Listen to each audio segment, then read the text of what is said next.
जो प्रोग्राम हैं वो कामयाब भी होते हैं अल्हम्दुलिल्लाह,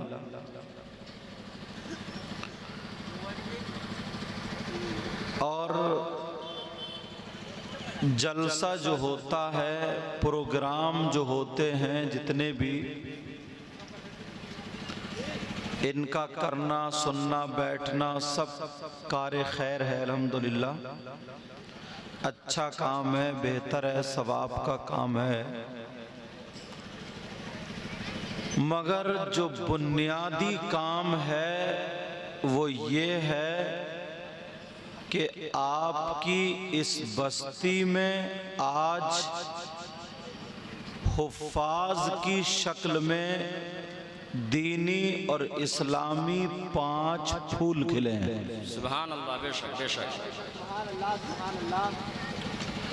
अच्छा, क्या तुम्हारी भी दस्तार हुई है कि ये जो हार डाले पड़े?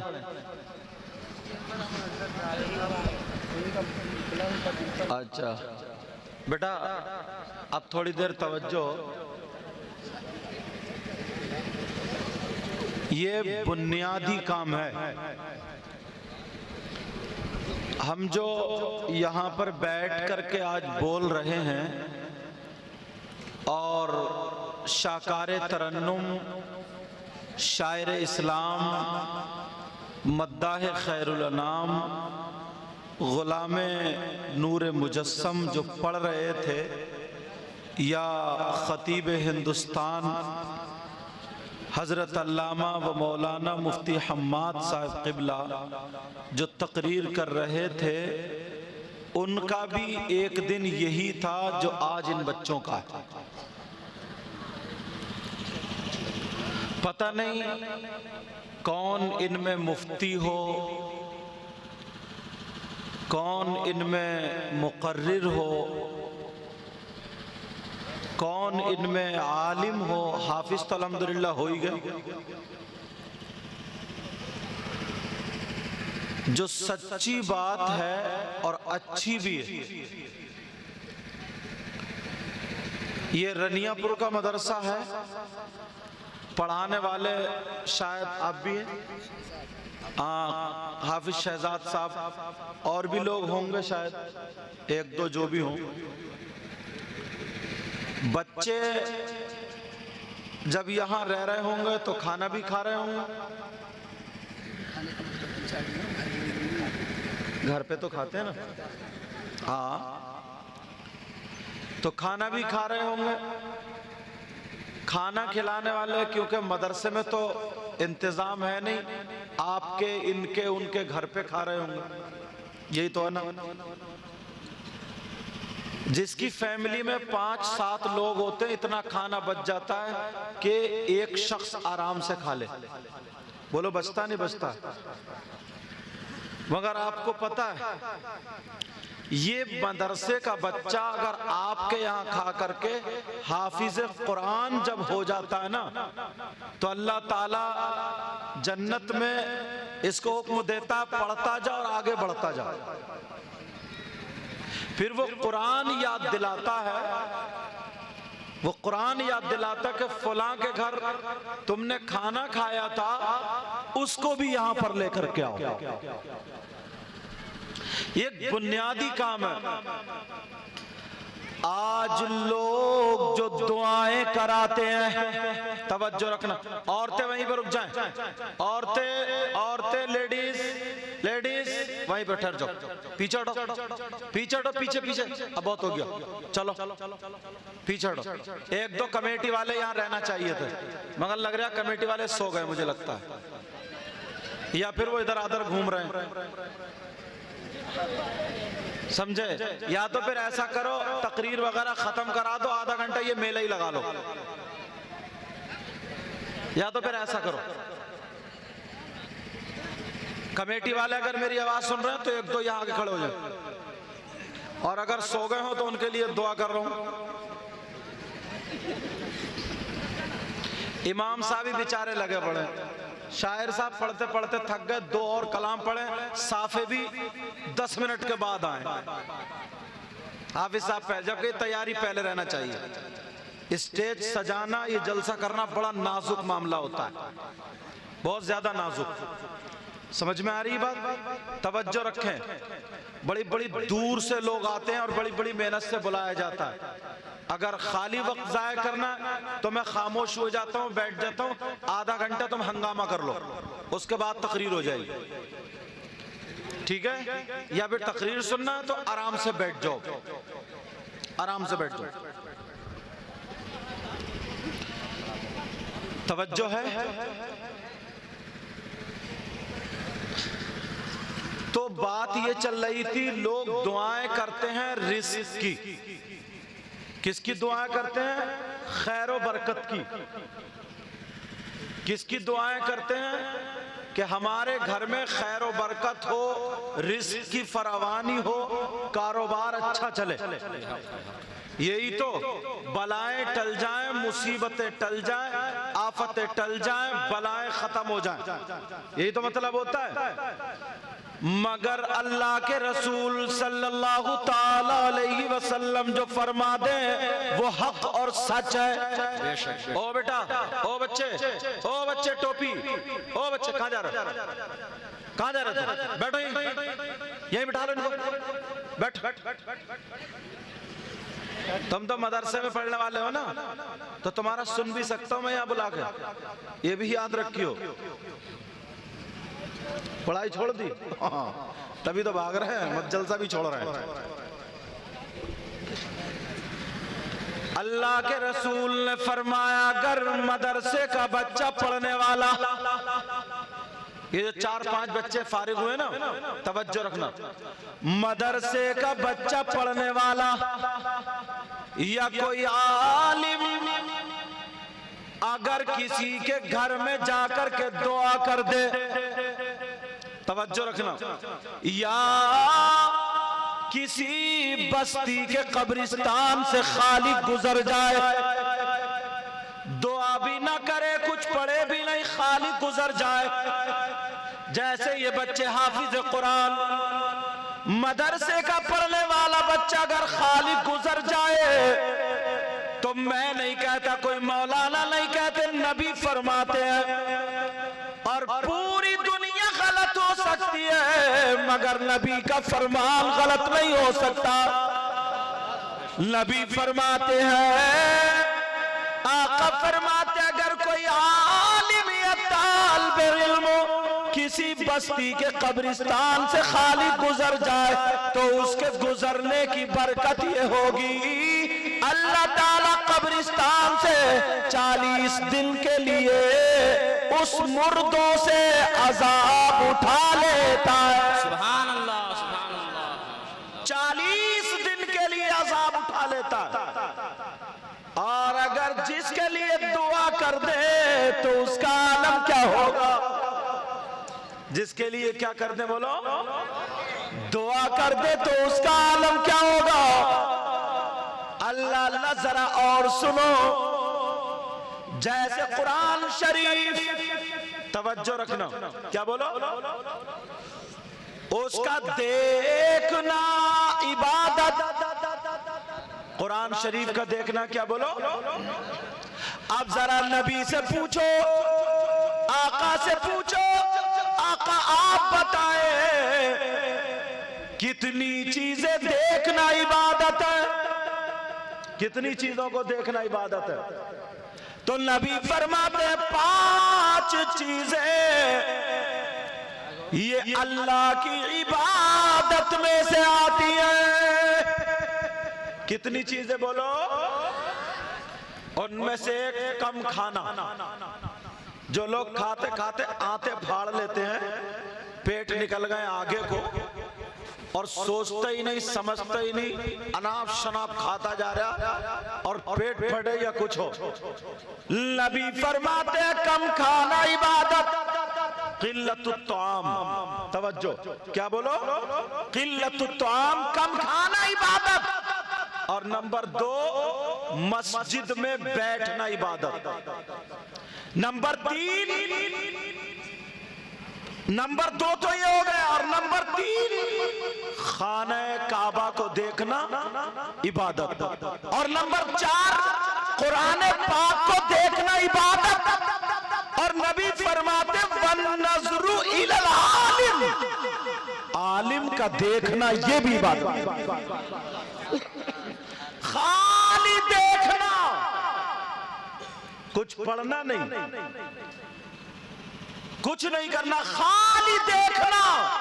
ये जितने स्टेज पे बैठे, आप क्या समझ रहे हो मैं कुर्सी पे बैठा हूं सबसे अच्छा मैं ही हूं, या जो नाज शरीफ पढ़ रहे, ये जो और तकरीर कर, कोई पता नहीं इनमें कौन ऐसा हो जिसकी अदाएं अल्लाह और रसूलुल्लाह को पसंद हो, और आप में भी कोई पता नहीं ऐसा छुपा हुआ हो जिसकी आदतें, जिसकी अदाएं अल्लाह और रसूलुल्लाह को पसंद हो। आप समझ रहे हैं कि साहब बहुत ज्यादा मुत्तकी होगा, बहुत ज्यादा परहेजगार होगा, बहुत ज्यादा वो होगा, उसी का होगा।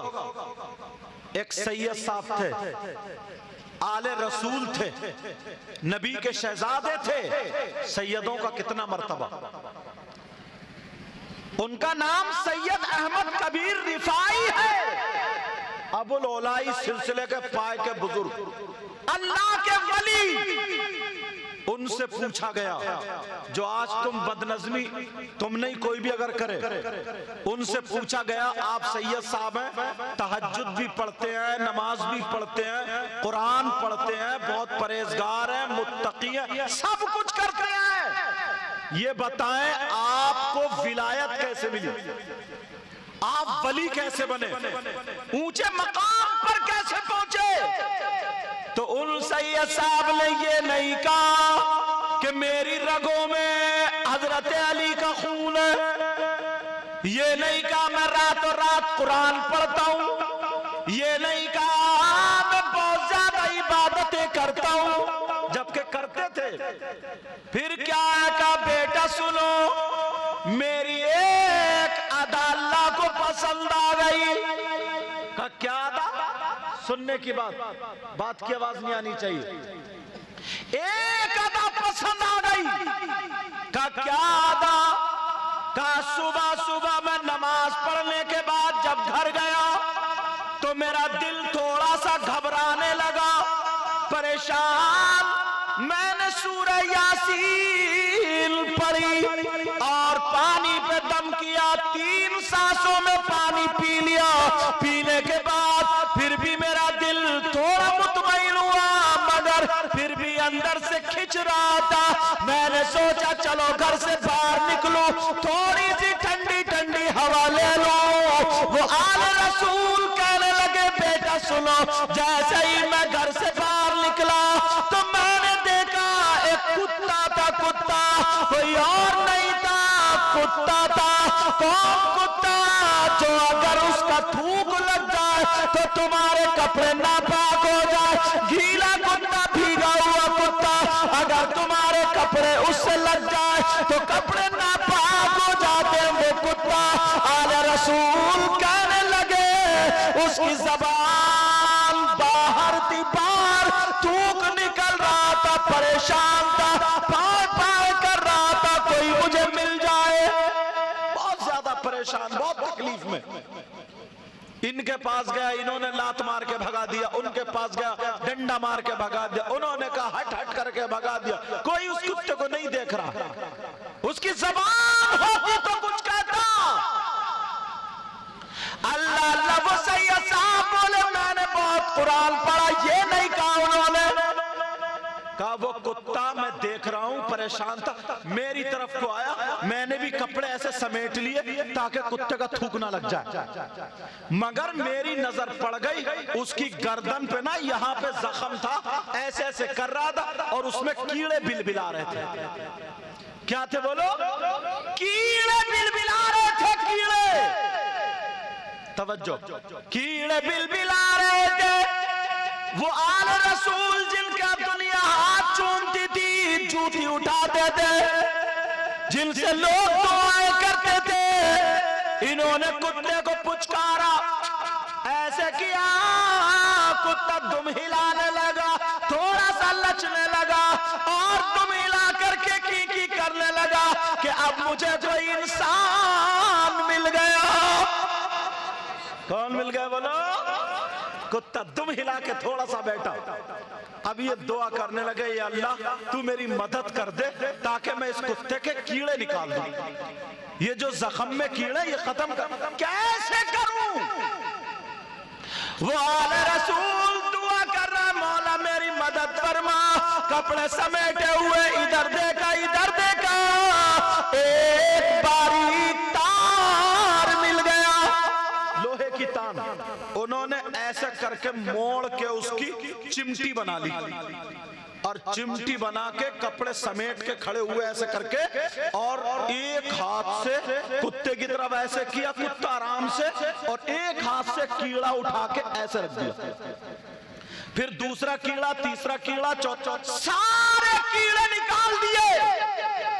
अब कुत्ता ठंडी सांसें लेने लगा, कुत्ते की जबान अंदर चली गई, कुत्ते का तू खुशक हो गया, कुत्ता आराम से हो गया। ये सैयद साहब बोले, अभी भी कुत्ता मेरे पास तुम हिला रहा था।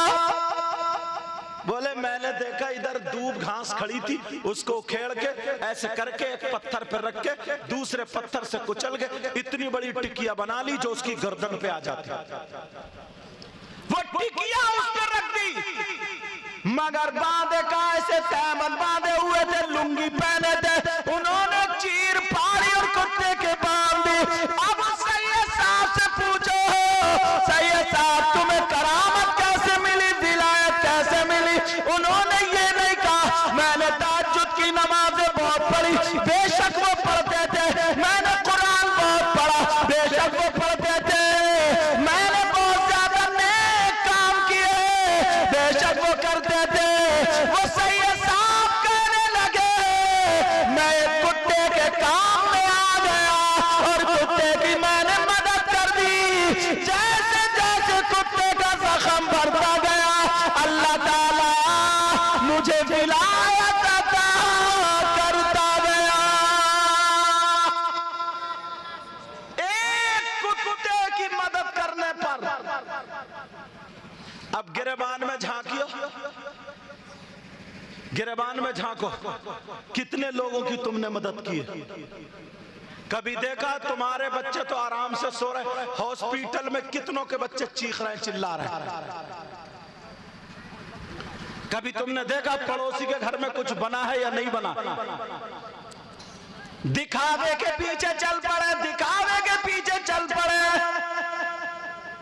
प्यारे वो तो आले रसूल थे, सैयद साहब थे, उन्होंने कहा मुझे जो करामत मिली, मैं जो वली बना, मैंने कुत्ते के साथ ये काम किया, अल्लाह को पसंद आ गया, अल्लाह ने मुझे वली बना दिया। और अपने काम जरा देखियो, कितने लोगों के पैसे मार रहे हैं, कितने लोगों का खून चूस रहे हैं। जलसे में आके नारा लगा दिया कि नारे तकबीर, नारे रिसालत, कामयाब हो गए क्या? कितने लुक़्मे हमारे अंदर हराम के जा रहे, हराम के। ये औरतें यहाँ पर बैठी हैं, मेरी बहनें बैठी हैं, जब आए तो ये भी सुनती जाए। ये भी तो अपनी जिंदगी को देखें, ये भी तो अपने हालात को देखें। ये औरतें जितनी है, इन पे जरूरी क्या ये भी सुन ले, जरूरी क्या होता है। आज जो झगड़े होते हैं, आज जो परेशानियां होती है, आज जो घर में तकलीफें आती है, शौहर का कहना ना मानने पर आती है। ओ नबी का कलमा पढ़ने वाली मेरी बहन सुन ले, अगर तू नबी से प्यार करती है, मोहब्बत करती है, अगर तू दीन और इस्लाम को फॉलो करती है, तो नबी तेरी माँ से ज्यादा, तेरे बाप से ज्यादा, तेरी बेटी से ज्यादा, तेरे बेटे से ज्यादा, तेरे भाई से ज्यादा, तेरी बहन से ज्यादा, सबसे ज्यादा औरत पर जो हक है वो उसके शौहर का है। किसका बोलो? शौहर का, उसके बाप से भी ज्यादा। औरतें सुने ये बात, औरतों के बाप से ज्यादा, माँ से ज्यादा, भाई से ज्यादा, बहन से ज्यादा। बेटे से ज्यादा, बेटी से ज्यादा, सबसे ज्यादा औरतों पर जो ज्यादा हक है किसका बोलो? उसके शौहर का। अगर ये अपना हक पहचान ले तो कभी घर में लड़ाई नहीं होगी। कई कई बच्चों की मां हो जाती है मगर फिर भी कहना मैके वालों का मानती, इसी वजह से लड़ाई और झगड़े। समझ में आ रही बात? अच्छा, मैं तेज तो नहीं बोल रहा हूं, समझ में आ रही बात? तो फिर हाथ उठाओ, किस किस की समझ में आ रही है? अच्छा, आ रही है? हाँ और ना नहीं कह रहा हूं, इस वजह से मैंने हाथ उठवाया। और धीरे करूं क्या? ठीक है ना? ये औरतें एक बात और सुनते जाएं, और मर्द भी हैं। हमें नबी की जिंदगी से अपनी जिंदगी को रोशन करना है। किसकी जिंदगी से बोलो? आज कितने मर्द ऐसे हैं जो शराब पी करके अपनी बीवी को तलाक दे देते हैं। शराब पीना तो इतना आम हो गया है जैसे कि पानी पी लिया, सोचता ही नहीं। शराब पी करके आंगन में खड़े होकर के गाली देगा, माँ की, बहन की, नानी की, दादी की, और बीबी को सबके सामने गालियां बकेगा।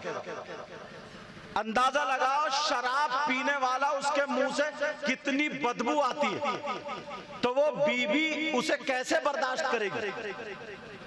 बोलो, नफरत करेगी या नहीं करेगी? अब जरा इस्लाम का पैगाम भी सुन लो। शराब पी करके सोने वालों, नशा करने वालों, और अब तो नशा इतना आम हो गया, इतने नशेड़ी हो गए, कैप्सूल भी खा रहे हैं। और जने कौन कौन सी चीज आ रही है, अंग भंग, जने क्या क्या नाम होते, वो जो करता वो ज्यादा जानता है। हम लोगों को उस बारे में इतनी मालूमात नहीं है। मगर नशा सुनो, शराब जो पी रहे उनके बारे में सुनो। आका से पूछो, आका जो शराब पीते हैं उन्हें हश्र के मैदान में जब वो जहन्नम में जाएंगे उसके बाद तो फिर उन्हें क्या खाने मिलेगा, क्या पीने मिलेगा? जरा उनका खान पान भी तो सुन लो, उनकी ग़िज़ा भी सुन लो। और शराबियों, आज के बाद शराब नहीं पियोगे।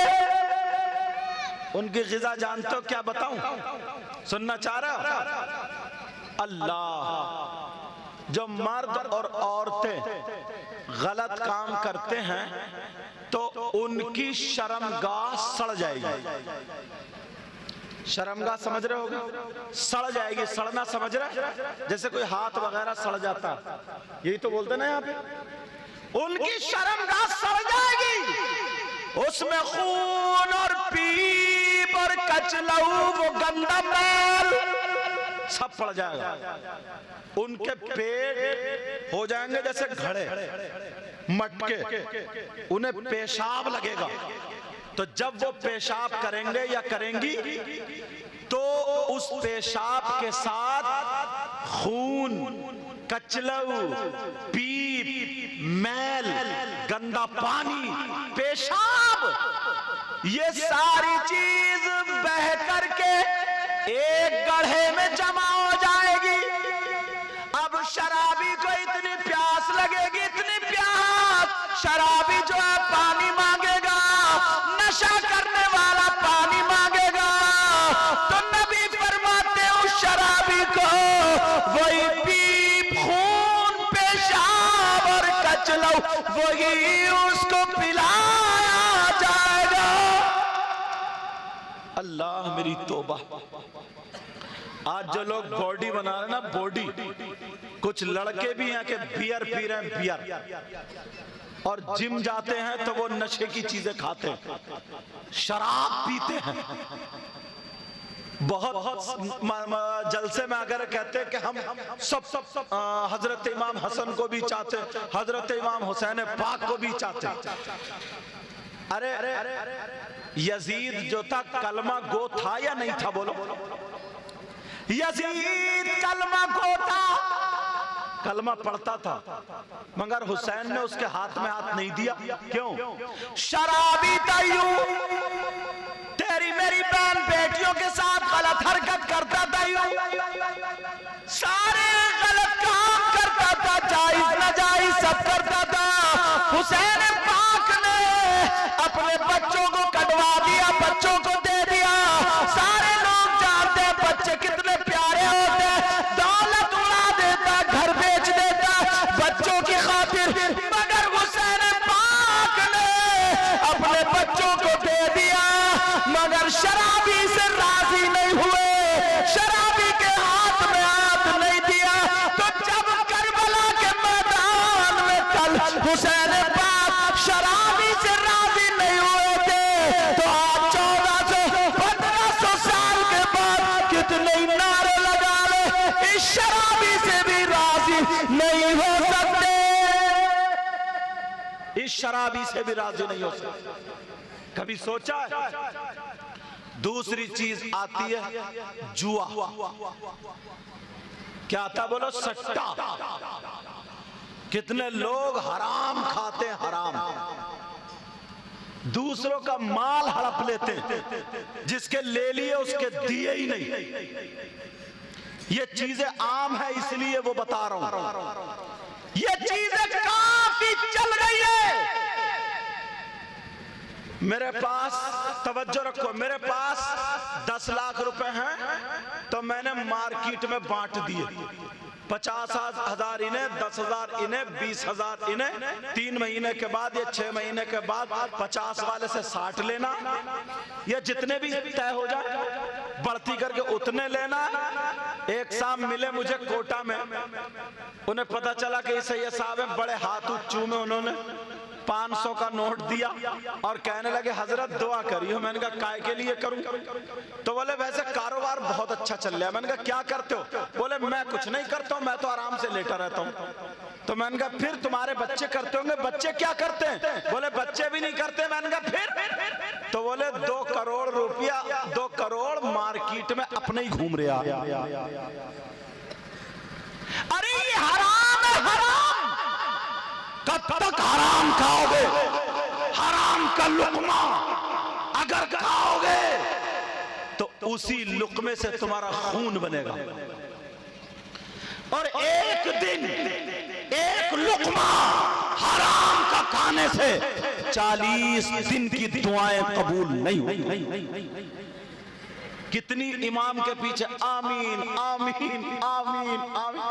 पहले ये लुकमा तो देख लो कहां जा रहे हो, फिर कहते हो पता नहीं भैया दुआ कबूल नहीं हो रही है, पता नहीं ये नहीं हो रहा वो। अगर एक लुकमा खाया तो ये नबी फरमाते हैं, आका फरमाते हैं, मेरी तेरी बात नहीं है प्यारे, आका फरमाते अगर हराम का एक लुकमा खाया तो उसकी 40 दिन की दुआएं कबूल नहीं होती है।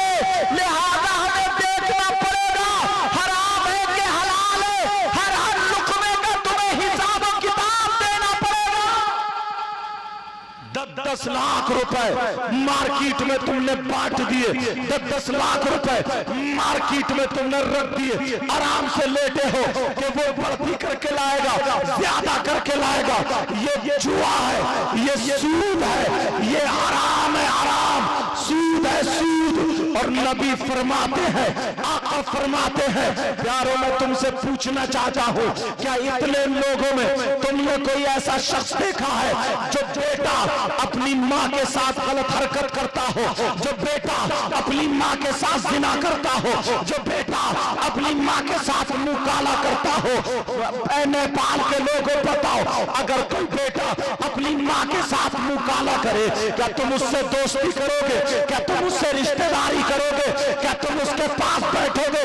अगर कोई बेटा अपनी माँ के साथ जिना करे तो उससे बड़ा क्या नालायक कोई हो सकता होता है, मगर प्यारे सुनो 5% नहीं, नेपाल की सरजमीन पर 10% लोग ऐसे हैं जो ऐसे हैं, ये गुनाह में मुलव्विस है। कौन बेटा ऐसा, कौन शख्स ऐसा जो अपनी माँ के साथ जिना करता है, माँ के साथ मुंह काला करता है? तो सुनो, सूद लेने वाला, सूद देने वाला, सूद का खाने वाला, सूद का कारोबार करने वाला 10,000 दे दिए, 11,000 लिए, 15 दे दिए, 17 लिए, 20 दे दिए, 22 लिए, 50 दे दिए, 60 लिए, लाख दे दिए, 1,05,000 या 10,000 लिए, ये सूद हो गया सूद।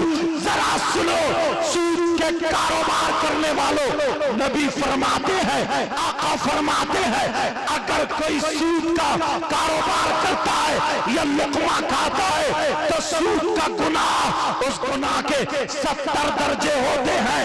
1 दर्जा, 2 दर्जा, पहले इतना बड़ा, इतना बड़ा, इतना बड़ा, इतना बड़ा। नबी फरमाते हैं 70 दर्जे बराबर बराबर में रखो।